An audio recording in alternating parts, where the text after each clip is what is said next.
All right, so on Wednesday, I taught you the first derivative test. And the first derivative test tested for what?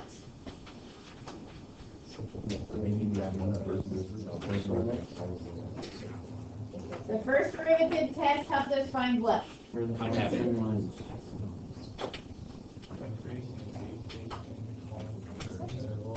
Well, that helped us. Minimums and maximums. Okay, the second derivative test also allows us to find minimums and maximums, but using the second derivative. So take a moment, brainstorm with a neighbor. How could the second derivative be helpful in finding minimums and maximums? Brainstorm quickly. The value for x where it changes state from positive to negative. State sign isn't there? It's doesn't change it's like the slopes are going increasing. Ideas. When the second derivative changes sign, that would happen at the inflection point, right? Okay, yeah.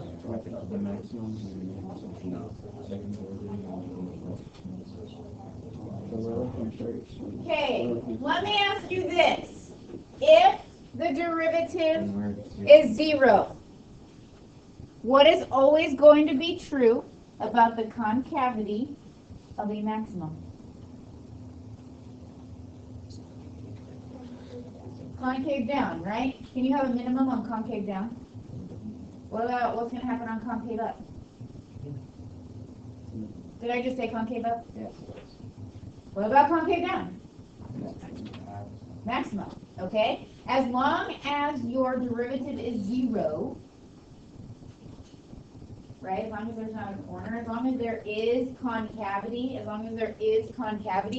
concave up can only have a minimum on it. Concave down can only have a maximum on it. That's the second derivative test. Okay? So let's write it down officially. Okay? So the first thing is that we need a critical point.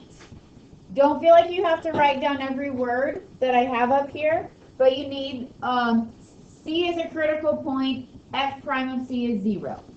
That's what I would write. I'd write that right there.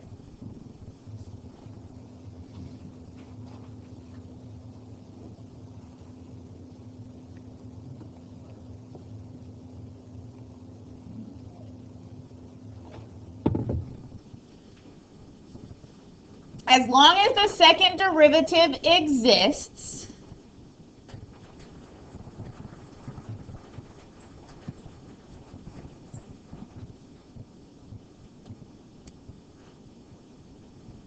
then we can test it in our second derivative. So if we have a critical point, we can plug it into our second derivative. And if our second derivative is positive, that means we're concave up, and that critical value has to be a minimum.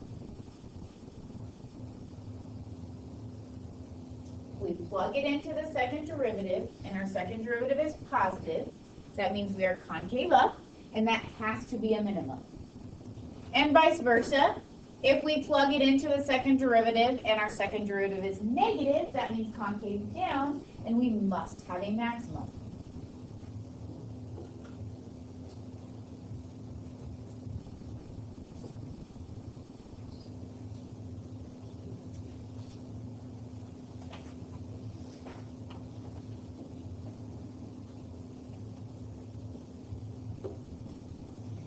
If you plug it into the second derivative and it's 0, well, that is too bad.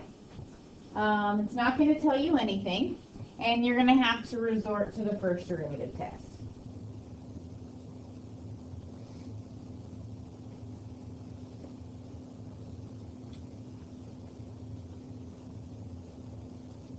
Okay. So let me be clear that the first derivative test and the second derivative test both find minimums and maximums. Okay? We use the second derivative to help us find concavity, but the second derivative test is for minimums and maximums. Okay? The process that we are going to take is the following. Just like before, we have to find critical values. And to find critical values, we need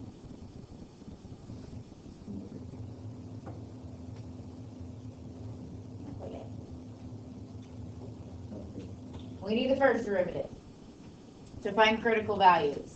Then you're going to find your second derivative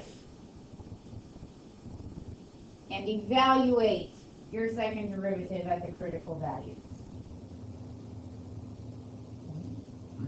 There are going to be times where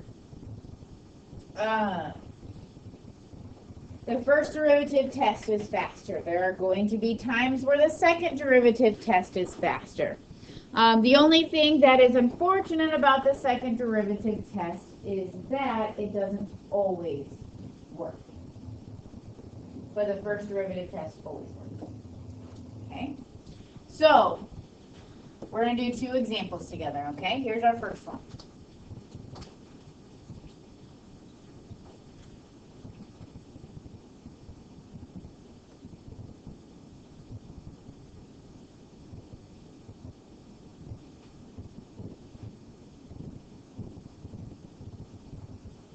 Okay?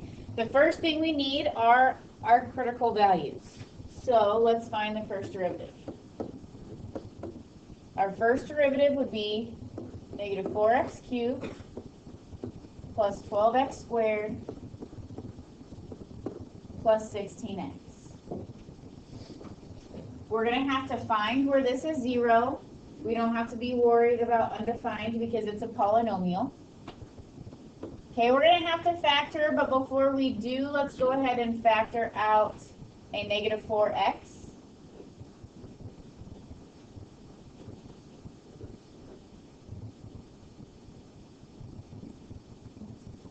So now what is that quadratic factor to?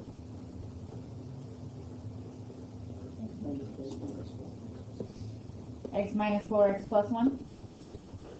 Okay. So we have critical numbers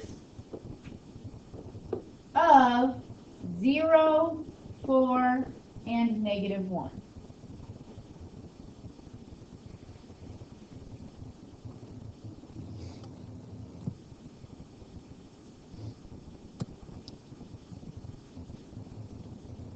Okay.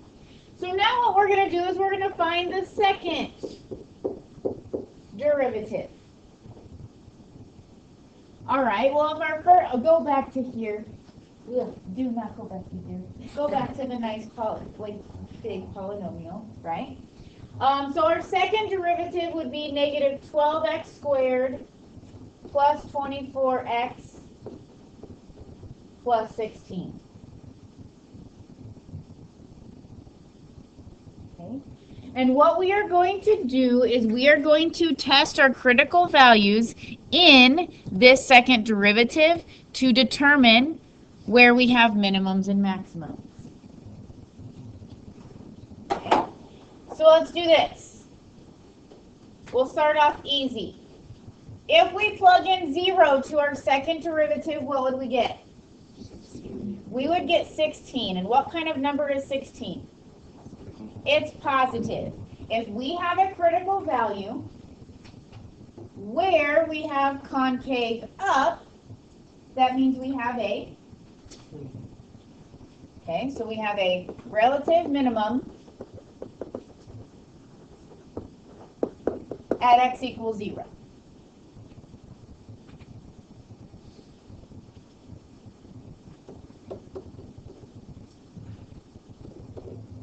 What about at 4? If we plug in 4. Now, here's another time where I don't really care about what the actual value is. What I care about is if it's positive or negative, right? So if we plug in 4, we get negative 12 times 16 plus 24 times 4 plus 16. What kind of number is that going to be?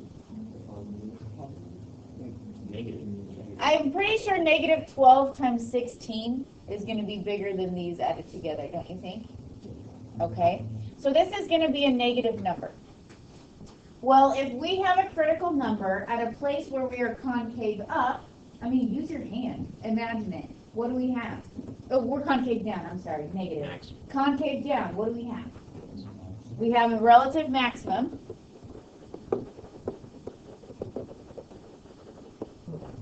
At x equals 4. Okay. And the same thing for negative 1.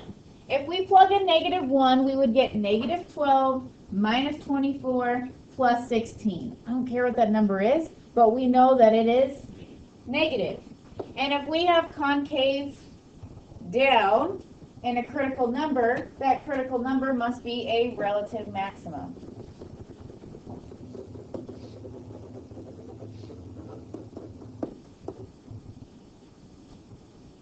Okay. Your justification here would need to be that we have a critical number and whatever the concavity is. It can't just be like, oh, second derivative is positive, must be a minimum. Well, no, we have a critical number, so our first derivative is 0 and our second derivative is positive, therefore it is a relative minimum. Okay?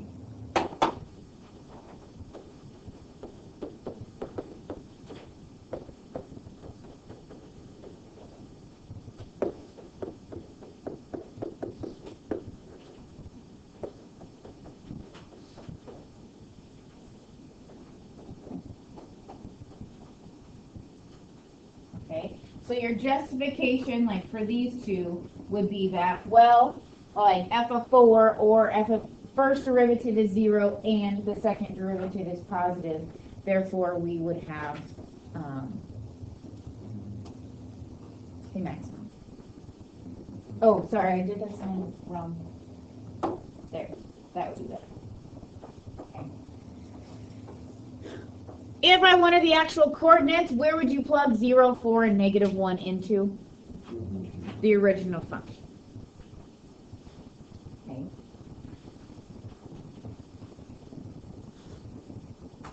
Okay. Now, I want to take a couple minutes to go through this example here.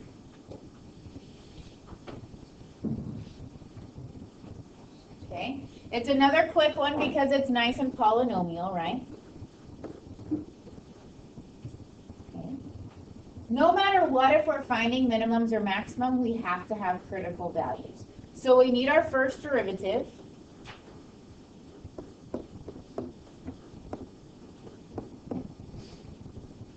And we need that first derivative to set equal to 0.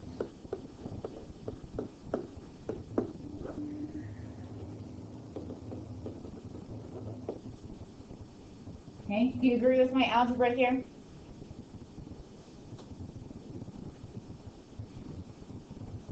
Okay, so our critical numbers are 0 and plus or minus 1. Okay. If we're going to use the second derivative, then we need the second derivative. That negative 60 x cubed plus 30 x squared x. Got it, thank you. Okay, anyone see where this is going? What happens when we plug in 0?